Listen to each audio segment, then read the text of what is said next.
Hello my dear students, welcome back to the revision series of civics. So today we are going to do the revisions from chapter number 1. In the previous class I discussed about Lok Sabha and Rajya Sabha, okay, those compositions, terms, okay, everything, and how the speaker is elected, all those things I have discussed in the previous video. Okay, so today we are going to discuss some of the parliamentary procedures in this short video. I am going to make this video very short so that it won't be big, monotonous for you all. Okay, so let's start our today's class.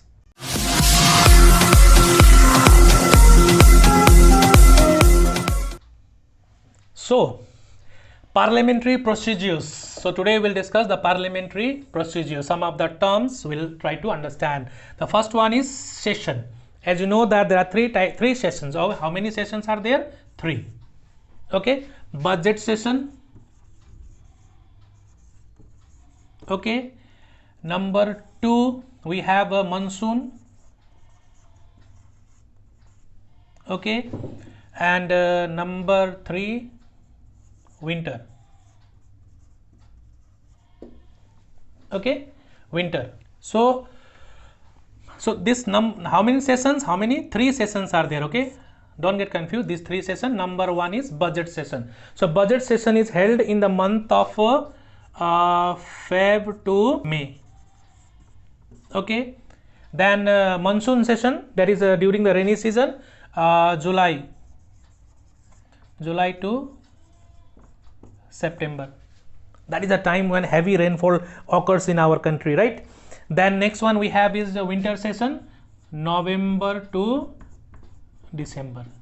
So these are the 3 sessions, my dear, which are conducted in our parliamentary system. Okay, budget session between February to May, then monsoon session and the winter. If the question is asked in the board exam for 1 mark, how many sessions are there, you have to write out 3 sessions. If they ask the name, then write down budget session, monsoon session and the winter session.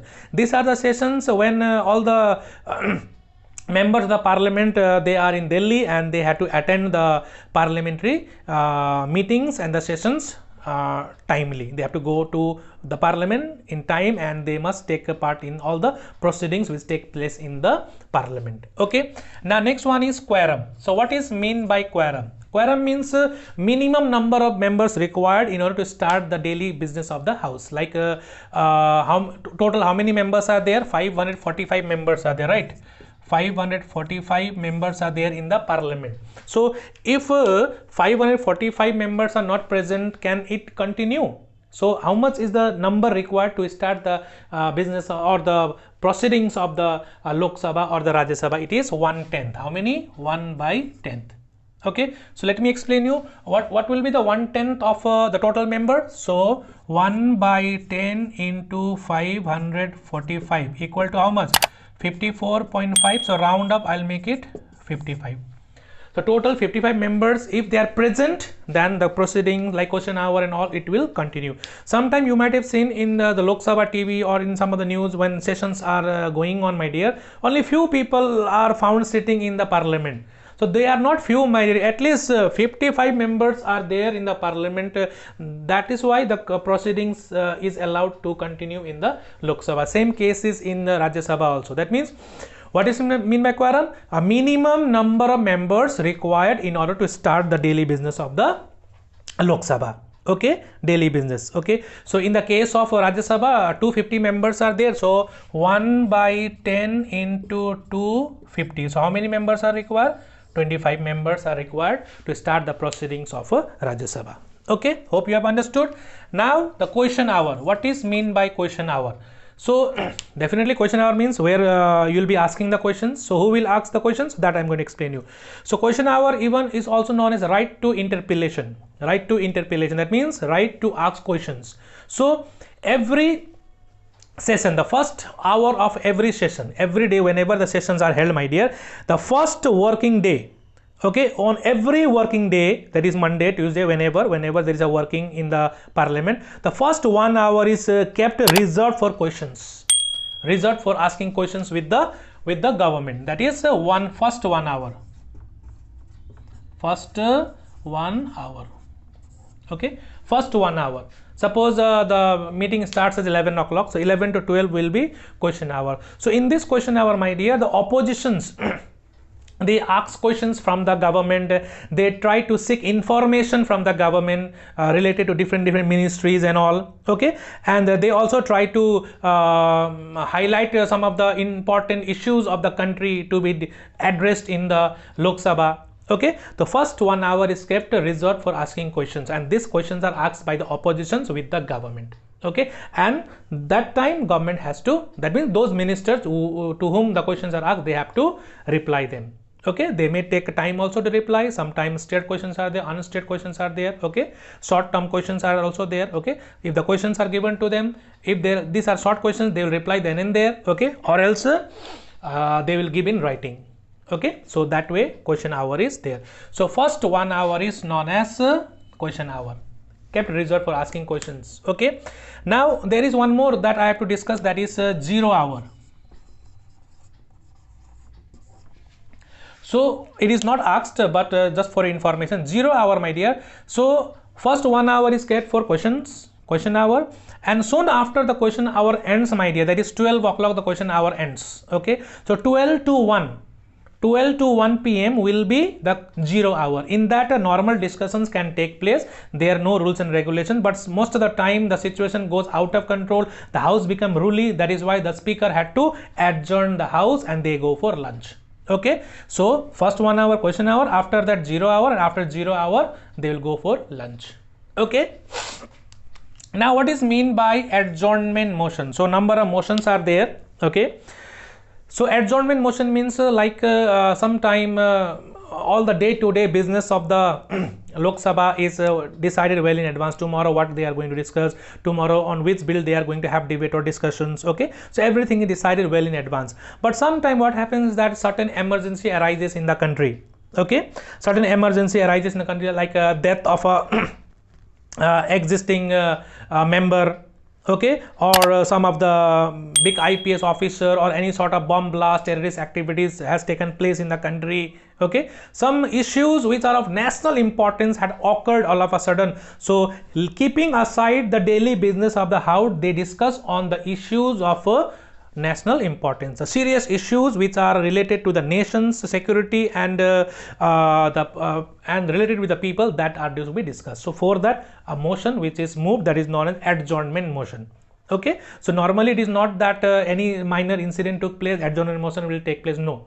So once again, day-to-day business of the house is decided well in advance. Okay, so if sudden emergency arises due to death of a IPS officer or some of the ex-members of the house, okay, and then in that case adjournment motions will be passed.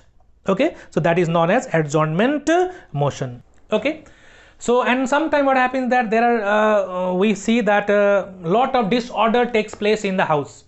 The process is going on, question hour is going on. Okay, and so much of disturbances in the house, the members are not cooperating to each other, they are not listening to the speaker. The speaker is like a headmaster of the Lok Sabha, no, but they are also of the same age, so he cannot come with a stick like we see in the schools and all. No, if you don't obey the class or create disturbance in the class, teacher slaps you, beats you, but they cannot do so. So in that situation, the house will be adjourned also. When the house becomes unruly, okay, it is completely in a chaotic situation, nobody is listening, lot of quarreling, okay, hurling and throwing of chairs are going on in the parliament. So in that case also, adjournment motion will be taken. Okay, adjournment motion will be moved, and the speaker will say house is adjourned till lunch, or house is adjourned till 2nd of February, or they will give the date.